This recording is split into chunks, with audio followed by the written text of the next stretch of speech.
This week, I'm starting a new series. It's called The Truth Behind the Lie, because we have a tendency to lie to ourselves quite a lot, and sometimes we don't even realize that it's happening. For the first one, the lie is that ever popular phrase, if you can't beat 'em, join 'em. And I don't feel like this is something that we think about in terms of the Christian walk, but it's true in more ways than one. Because for one, taking it at face value, if you can't beat them, join them, that sometimes it feels like we're talking to brick walls and our prayers are falling on deaf ears. And so we might as well just go ahead and join everybody else because God isn't listening. And that is a lie. The second thing that can be the real slippery slope that we might not even realize is we can distort what the Bible says in 1 Corinthians chapter 9, verses 19 to 22. Even though I am a free man with no master, I have become a slave to all people to bring many to Christ. When I was with the Jews, I lived like a Jew to bring the Jews to Christ. When I was with those who follow the Jewish law, I too lived under that law. Even though I'm not subject to the law, I did this so I could bring to Christ those who are under the law. When I am with the Gentiles who do not follow the Jewish law, I too live apart from that law so I can bring them to Christ. But I do not ignore the law of God. I obey the law of Christ. When I'm with those who are weak, I share their weakness, for I want to bring the weak to Christ. Yes, I try to find common ground with everyone, doing everything I can to save some. That key phrase, I try to find common ground with everyone, does not mean that we become identical to the people we are trying to reach for Christ. Because how could they see a difference if you're just the same as them? And this is where the slippery slope begins, because it can be very easy, like, if you're trying to reach someone who struggles with an addiction to alcohol, well, if I preach to them and it's not working, if I have just one drink with them while they're struggling with alcoholism, they'll see that I understand that's not what it's about. And the same thing, if you feel a conviction from Christ, but you try and justify it, well, I'm trying to find common ground, that's not what the word meant when it said to find common ground with everyone. It doesn't mean that we become like this person or that person to try and draw them to Christ, because you're not going to draw them to Christ. If you become identical to the people you're trying to save, then the people are the ones who are going to be drawing you in. And you're going to wonder, well, why isn't this working?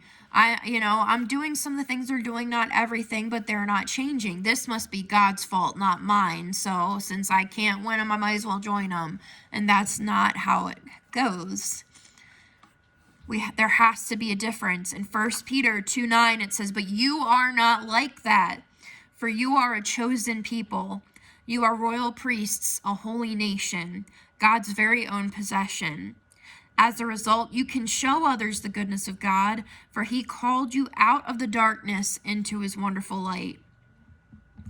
Sometimes we get obsessed with the numbers, the amount of people that we've helped, the amount of people that we've reached for God. And this is especially true with leadership, because there's always some kind of reports that have to be done. And I'm not saying that reports are a bad thing, but sometimes we get obsessed with what our numbers are like. How many people are attending church? How many people got baptized this month? How many people did you visit? How many this? How many that?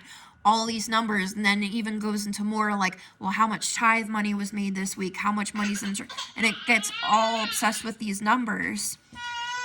And so it gets to the point where success equals numbers. Win, win, win, win, win. And that's not the case. In 1 Corinthians chapter 9, verses 24 to 27, don't you realize that in a race everyone runs, but only one person gets the prize? So run to win. All athletes are disciplined in their training. They do it to win a prize that will fade away, but we do it for an eternal prize. So I run with purpose in every step. I am not just shadow boxing. I discipline my body like an athlete, training to do what it should. Otherwise, I fear that after preaching to others, I might myself be disqualified. I mean, think of athletes that they train, they discipline their body. That means they can go out with family and friends and have a good time, but that doesn't mean that they're eating the same food that other people do and things like that. It doesn't mean that they, go and like forget their discipline. No, they can be among the people and still be relatable and still be kind, but also be separate because they know what they're training for. And besides, it's not about beating anyone. It's not like, oh, we have this many people in church, we're beating Satan. There's no secret scorecard.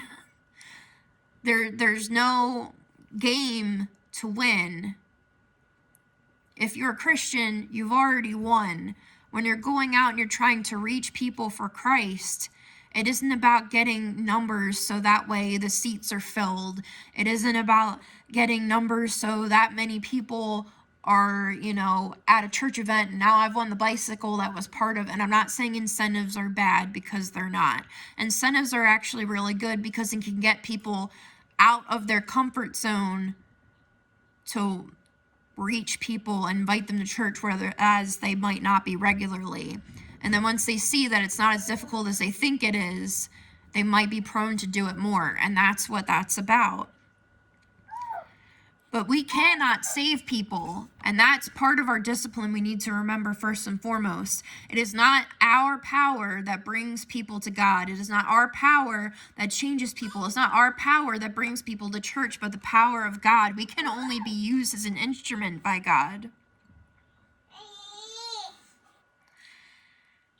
In one of the Daily Bread devotions, it was written, during the Spanish-American War, Clara Barton was overseeing the work of the Red Cross in Cuba.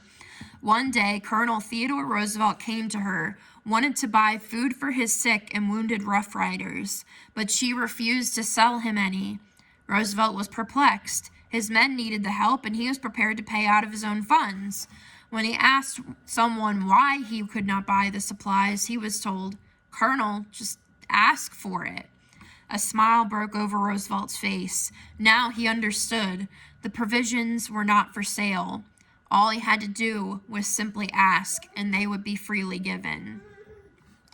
We should in the same way be freely giving of Jesus' love and mercy. We need to recognize that we can't save people. It's God's job. We can't change people. Only God can. We can't judge people. God is the judge. And going back to that change, not only is God the only one that can change people, but that person has to be ready and willing to accept change, to accept conviction, to accept that they need to do something about it.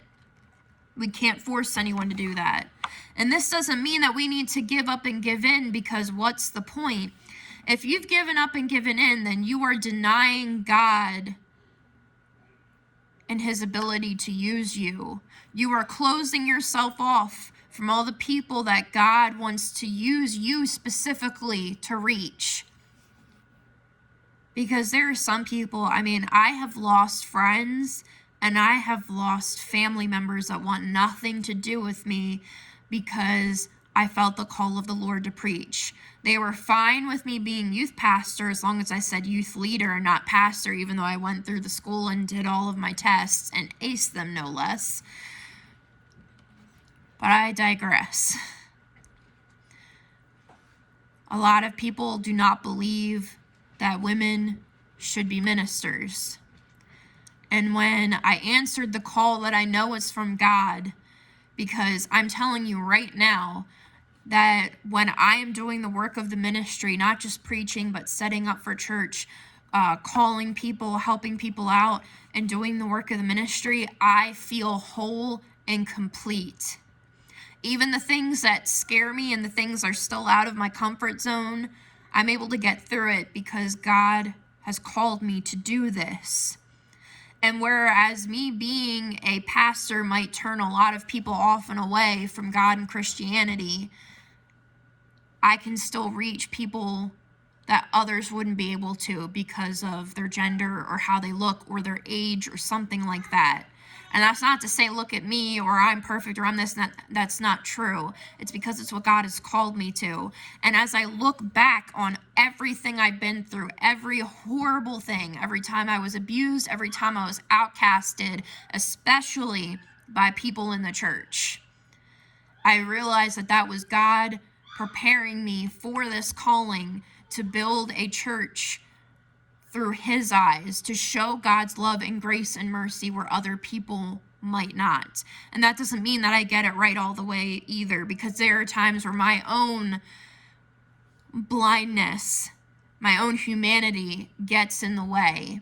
And I also miss many opportunities where I could share or reach someone because I'm too tired, or because I'm hurting, or because I just don't feel like it. But we can't give up and we can't give in.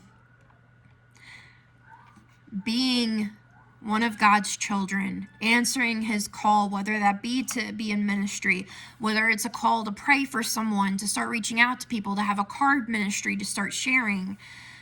This means that we have the freedom to love people where they're at, no matter who it offends or who questions your honor or motivations. That means that we don't have to give in. We don't have to become drunk to preach and reach people who have a problem with alcohol. We can have the freedom to be around them and not take part in it, but still love them and not judge them, and they're going to wonder why. Some of them might not want to hang out with you because of the Christ that's in you, and even though you don't say anything, they might feel guilty and still cut you off anyway. But the seed is still planted that not all Christians follow the stereotype, because we should not be the judge and jury.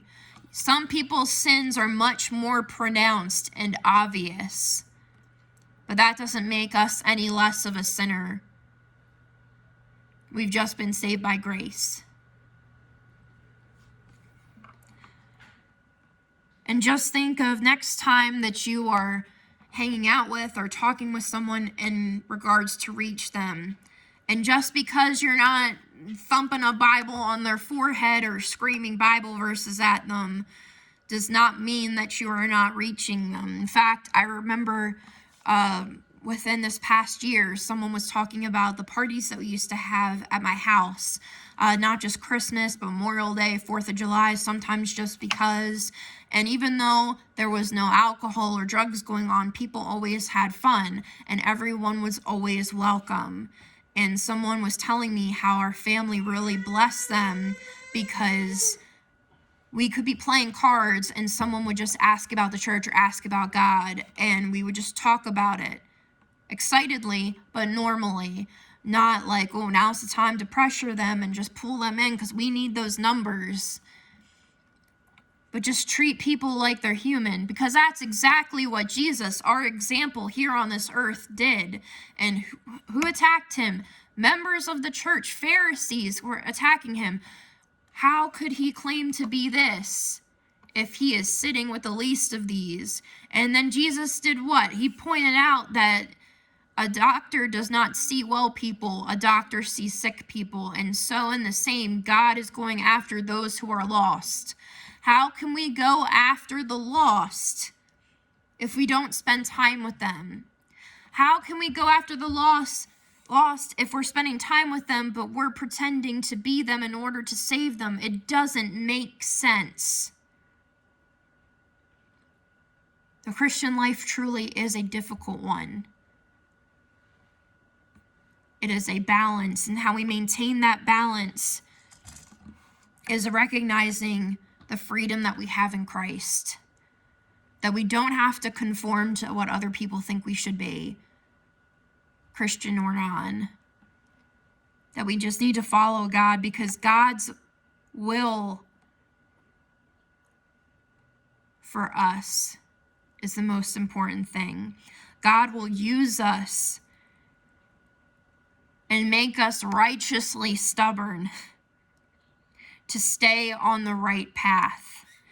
And that means also that your righteous stubbornness that comes from God, that will be tested. You're going to feel beaten down, so what's the point?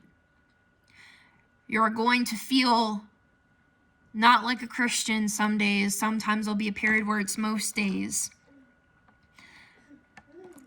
That stubborn righteousness, or righteous stubbornness, will be tested. But if we mix that with humble love and mercy that can only come from God, and we cling to Him, especially when we don't feel like it. We can have rest days. I'm not saying anything against that. But even in our rest, to cling to God and to not become closed off. This will help bring others closer to Him. Not so it looks good, like, look, Pastor, how many people I got to fill in these chairs. I can't say pews anymore, but these chairs on Sunday. Look, God, how many people that I've taught that it says in the Bible is a tithe, and now look how well our church is doing financially. Look, region, look how many people that we had at this one event and how successful it was. You can have an event where thousands of people attend, and if not one person got anything spiritual out of it, didn't get any word from God out of it, it was just, a good time, that's not success. I've used this as an example before, but God is bringing it to my mind again. The first event that we had besides our grand opening day, which there were a lot of people at, was our annual harvest party that usually has been the hit of the neighborhood and, other kids that the youth were reaching.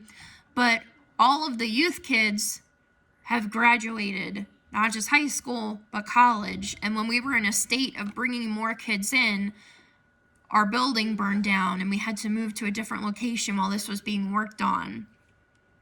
So our very first harvest party, to the outsider, did not look very successful. We had a total of, I think it was 7 or 8 volunteers and 2 kids. And the volunteers very well could have gone home and said, you can handle 2 kids, you're fine. But they didn't. Not only did they stay, but they made sure those 2 kids had the most incredible time ever. And then we took the goodie bags that we had for everyone and we dumped them into 2 bigger bags to give one to each kid, which was amazing. And you know what? One of the kids that attended had just lost their baby sister to SIDS. And that night was the first time she had had fun since she lost her sister. And that, to me, is a greater success and a greater testimony for God than if every kid in this neighborhood, every kid in the district, every kid that the other kids might have known had come and shown up and just had fun. Don't give up. Don't give in. We need to rest in Him and trust in His power. Even when it seems like we're powerless, even when it seems that God is not working, we need to remember that He is. And if that's the only thing we have to keep clinging to is His promises are true, or a single Bible verse, and that's all we have to cling to and to pray till we get through to the other side, then do it, because that's what's worth it in the end. Not focusing on the things the world would have you focus on.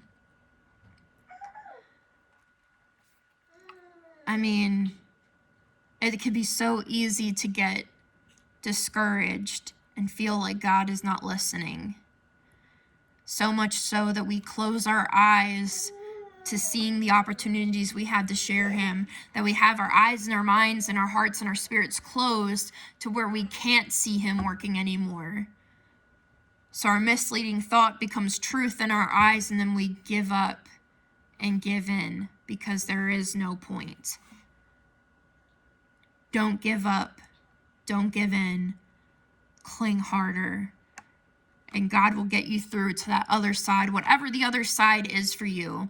Whether it is you're iffy in your walk with Christianity right now, whether it's a financial struggle, whether it's a struggle with some kind of addiction, no matter what the struggle is, If you keep clinging, God will bring you out on the other side. That doesn't mean this second. That doesn't mean tomorrow. You might be struggling with whatever it is you're struggling with for the rest of your life even. But in the struggle, there is beauty. In the pain, there is joy. And we can only have those things through God.